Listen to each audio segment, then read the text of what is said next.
জামাত ইসলামী যদি ক্ষমতা যায় আমরা মোটা অঙ্কের কয়েকটা কাজ করবো, আরো আছে কাজ।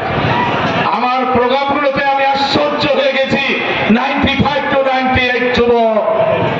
আজকে তাকিয়ে দেখেন, আজকে তাকিয়ে দেখেন, সব যুবক কয়েকটা দাড়ি বেকার। আমরা এই যুবককে নিয়ে প্রথম কাজ করব। ভালো করে শোনেন, যুবকের পরিমাণ 4 কোটি বেকার।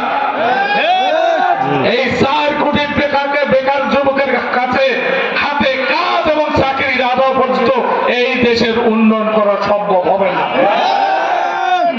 এই জন্য প্রিয় ভাইরা আমার, জামাত ইসলামী ক্ষমতায় গেলে এই মুহূর্তে সরকারি বেসরকারি অনেক জায়গায় ভ্যাকেন্সি আছে, শূন্য পদ আছে। আমরা সেখানে চাকরিতে ঢুকাবো এই যুবকদের মধ্যে তারা মেধা, এই মেধা লোক ছেলেগুলোকে আমরা চাকরিতে ঢুকাবো, একটা পয়সা দিতে হবে না।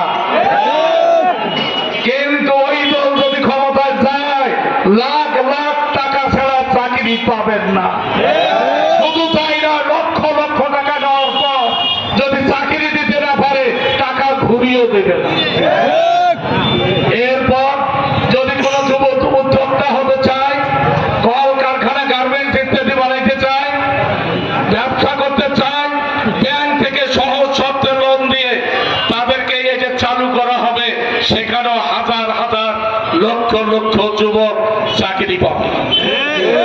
এরপর যে যুবকগুলো থাকবে তাদেরকে সরকারি ব্যবস্থাপনায় সরকারি টাকায় তাদের ট্রেনিং দেওয়া হবে। এই ট্রেনিং প্রাপ্ত ছেলেদের আমরা বিদেশে পাঠাবো। এই বিদেশে পাঠাইতে গেলে একটু সময় লাগবে, কারণ ওই বিদেশের সঙ্গে চুক্তিতে আবদ্ধ হতে হবে।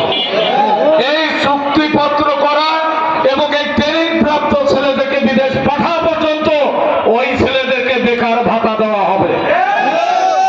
এজন্য প্রিয় যুবক ভাইরা, যদি বিনা পয়সার চাকরি কাজ চান, যদি বিদেশ যেতে চান, তাহলে আগামী নির্বাচন জামাত ইসলামীর দাঁড়িপাল্লাতে ভোট দেবেন।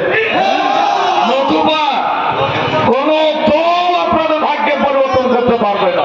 চ্যালেঞ্জ ছুড়ে গেলাম, চ্যালেঞ্জ ছুড়ে গেলাম। ওরা বলছে আমরা 1 কোটি দেবো, আর 3 কোটি আন্দোলন শক্তি দেবো।